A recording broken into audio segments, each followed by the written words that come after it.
कपड़े धोने वाली बहू। शादी के पहले से ही विभा को कपड़े धोने का बड़ा शौक था। कभी नल के नीचे तो कभी तालाब के पास। अरे मेरी नीली वाली लुंगी नहीं दिख रही है। विभा की अम्मा, कहाँ रखी है लुंगी? अरे वो तो विभा ने परसों ही धोकर रखी थी आपकी अलमारी में, देखो वहीं होगी। वो ना मैंने आज धो दी, मुझे लगा कि गंदी हो गई होगी। अरे कैसे गंदी हो गई थी? उसे तो मैंने पहना भी नहीं। हे भगवान, इस लड़की के कपड़े धोने की आदत से परेशान हो गया हूँ मैं। जितना तो घर में राशन नहीं आता, उससे कहीं ज्यादा डिटर्जेंट पाउडर का खर्चा है। इसकी शादी करवा दो, शादी जाए अपने घर में ही करे काम, फिर चाहे घर के कपड़े धोने हो या पूरे गांव के। हाँ ठीक बोल रही हूँ, देखता हूँ मैं कोई लड़का। वो दिन भी आ जाता है जब विभा को देखने लड़के वाले आ जाते हैं। लड़की मुझे अच्छी लगी। होने वाली सास कहती है, बेटी अगर कुछ पूछना है तो पूछ लो। वैसे तो हमारी लड़की बहुत ही शर्मीली है, जो बोल दो वो मान लेती है, इसे क्या पूछना होगा। अरे कैसी बात कर रही हो माँ, मुझे इन लोगों के घर रहना है, सवाल तो कई है। हाँ हाँ बेटा, पूछ लो ना, क्या पूछना है। आप लोगों के घर कपड़े कौन धोता है? सास का मुंह बन जाता है। देखो, अगर तुम ये कहना चाहती हो कि तुम्हें कपड़े धोने नहीं आते तो सुन लो, कपड़े मैं ही धोती हूँ, लेकिन तुम्हारे आ जाने के बाद मैं रुमाल तक नहीं धोऊंगी। अरे चुप रहना भाग्यवान, बहू बेचारी घर आई नहीं, उसे डराना शुरू कर दिया। वो क्या है ना बिटिया, अभी तक तो ये कल्लू की माँ ही धोती थी, लेकिन अब तुम्हारे पापा तो दहेज में वॉशिंग मशीन देंगे ही।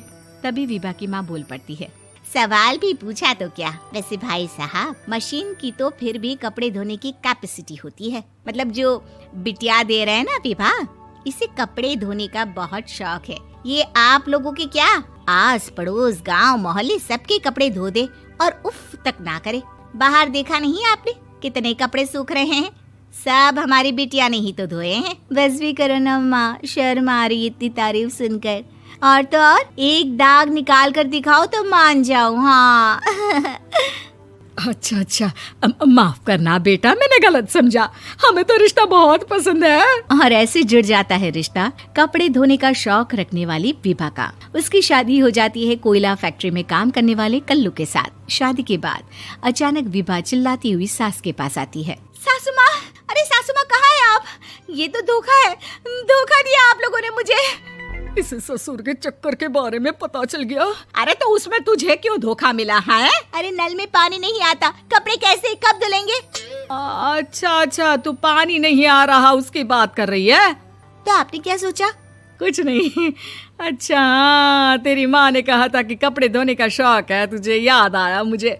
शौक बोलकर कपड़े धोने वाले मेरे जुनून को कम ना आके सासू माँ, कपड़ा धोना मेरा गुरूर है।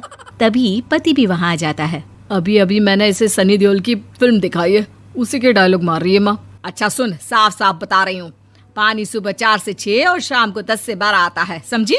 विभा टाइमिंग सुनकर हैरान हो जाती है। ये क्या भूतों का मोहल्ला है? सुबह 4 बजे उठकर कौन कपड़े धोता है? 4 बजे टंकी में पानी जाता है, फिर सारा दिन धोना ना, किसने मना किया? अरे कैसी बात कर रही हैं? 200 लीटर की टंकी में कितने कपड़े धो लूंगी मैं? सुबह ही उठ जाऊंगी मैं। अब क्या था, विभा सुबह 4 से लेकर रात के 12 बजे तक कपड़े ही धोती रहती। एक रोज सास पड़ोस से निकलकर कहीं जा रही होती है कि साथ वाली कहती है, हाँ कल्लू की माँ, जरा ये बताओ कि 2 साड़ी है, 2 ब्लाउज और एक पेटीकोट और एक नाड़े वाला लंबा कच्छा। हाँ तो?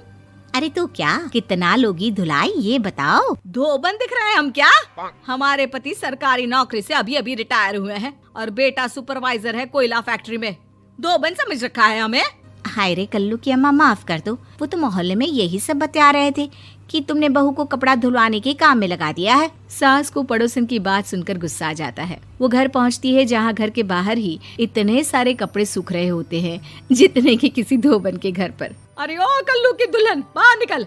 माँ जी यहीं आ जाओ, बाथरूम में चादर धो रहे हैं हम। अरे अभी हम धोते हैं, तुमको बाहर निकलो। ये आस पड़ोस वाले बोल रहे हैं कि हम बहू से कपड़े धुलवा कर उसे कपड़ा धोने वाली बना दिए हैं।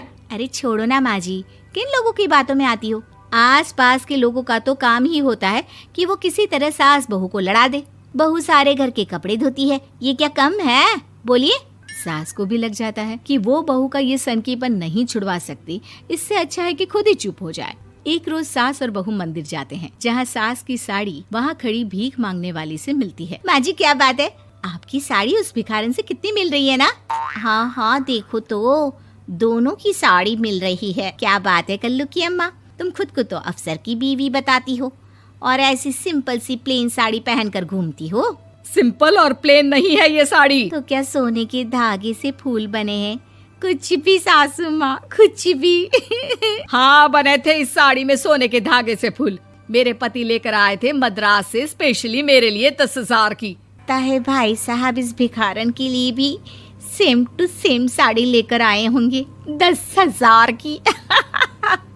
सास उस वक्त तो कुछ नहीं कहती, लेकिन बहू के साथ घर आती है और अलमारी से एल्बम निकाल कर लाती है। ये साड़ी देख रही है, ये वही साड़ी है जिसे मैंने अभी पहना था। इस साड़ी में ये जो चमकदार फूल दिख रहे हैं ना, ये सोने के धागों से काढ़े गए हैं। लेकिन तू लोकल वॉशिंग मशीन ब्रश से घिस घिस कर सारे फूलों को निकाल कर साड़ी प्लेन कर दी।